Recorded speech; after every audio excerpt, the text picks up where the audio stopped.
Mr. Chapman is on the line. We don't have but a few minutes before we go to break, but let's go ahead and bring him on now, and we'll get started with our interview, and then we'll be taking phone calls and covering more news in the second hour. So we're going to go ahead now to Mr. Chapman. How are you doing today, sir? Well, fine, thank you. Very nice to be here again. Glad to have you back on. We missed you last month, and a lot has happened since then. I just wanted to start with you today. Did you see this year's Bilderberg meeting as almost an attempt to slow down or reverse what is coming with regard to the economic collapse? And what are the elite planning, and is it going as they planned? I just thought I'd get your perspective of this year's Bilderberg meeting in Athens, Greece. Well, first of all, it's hard to know. The information by Esslin and Tucker was very limited this year, and I think from what they did report, the most important item was that they felt that the situation that they had created financially and economically was spinning out of control, and they thought that it might be a good idea that they rein it in.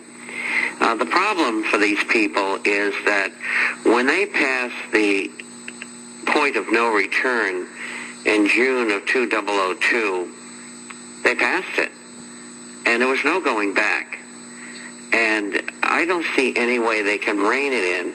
You have this tremendous worldwide fall in the value of real assets, and have governments increasing money and credit and injecting those into the system along with monetization, which is creating money out of thin air, like the stimulus package.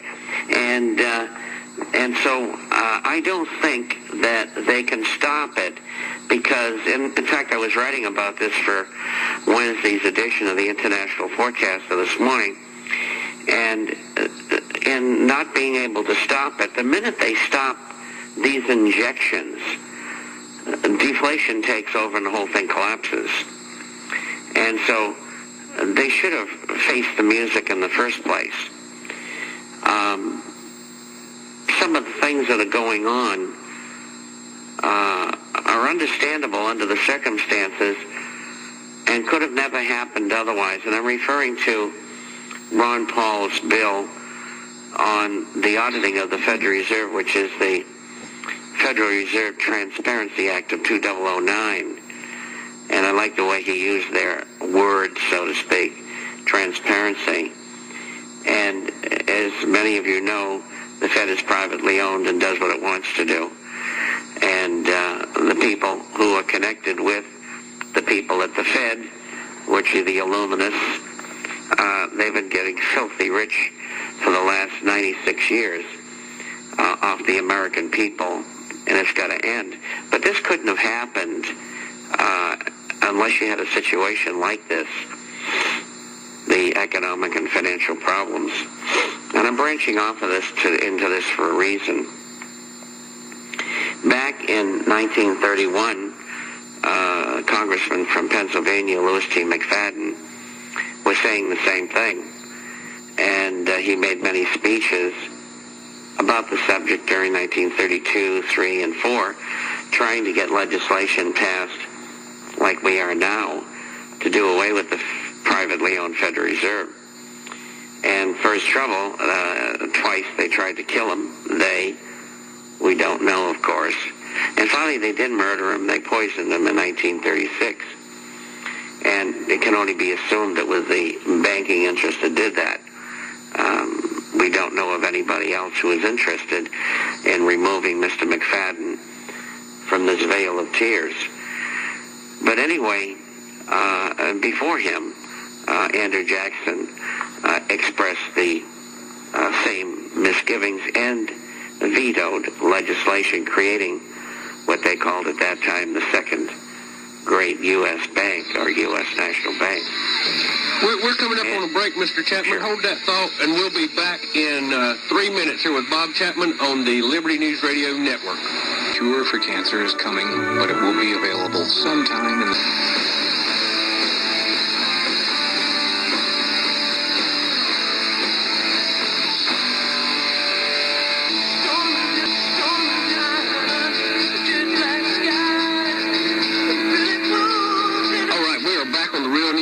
with Bob Chapman, internationalforecaster.com. And Mr. Chapman, go ahead and finish up what you were speaking about, and we will move on to some other topics of discussion.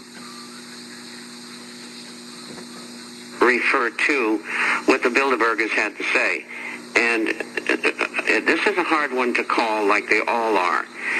Does the Federal Reserve want to be done away with? I don't think so. And so let's go to the other side. Why are 190 co-sponsors available to co-sponsor a bill for Ron Paul, who's never had more than 4 or 5 supporters of anything?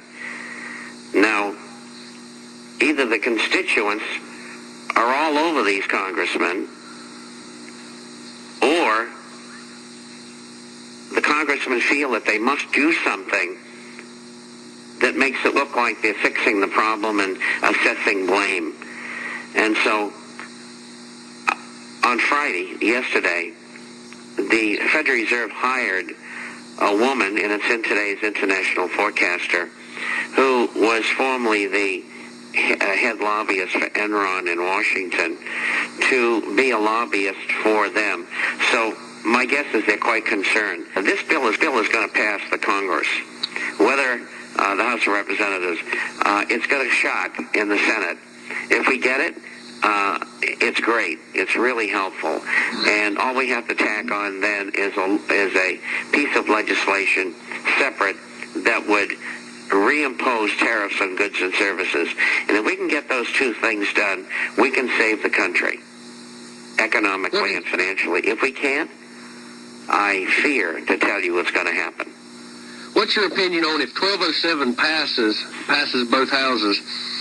What's your opinion on them coming around and appointing someone like a Henry Kissinger and having a whitewash investigation like we had with the 9/11 Commission report or the Warren Commission? That is not going to happen. It's delineated within the legislation who's going to do it. And if I recollect correctly, I think it was the controller of the currency. But I'm not sure. I'm guessing. The point is, it's within the legislation. They just can't arbitrarily appoint someone. Because Ron Paul knows who all the players are and who is the Illuminati. And he's not going to let that happen. And so I think we're on to a good shot at getting half of what we need. The other half is very important as well. And if we can get the both of them, it's going to take 20 years to sort this thing out. We're going to go back to living like we did in the 1940s and 50s economically and financially. And that's not so hot, but it beats the direction that we're headed in already. And yes, we're going to have a deflationary depression, and things within the world, never mind the United States, are going to be purged. And that's the only way you can get rid of the excesses. And I believe that there'll probably be civil and criminal actions against people in the Fed and Wall Street and banking, and they're not too happy about that. And that would happen if we could get the legislation. If we don't get the legislation, goodness knows what would happen. I'm glad to hear that. I mean, I guess I'm a little bit of a pessimist when it comes to the government actually making moves in the right direction because of what we've seen in our history. But I welcome your opinion on that. I hope that that's what we do see happen. That's what needs to happen in this country.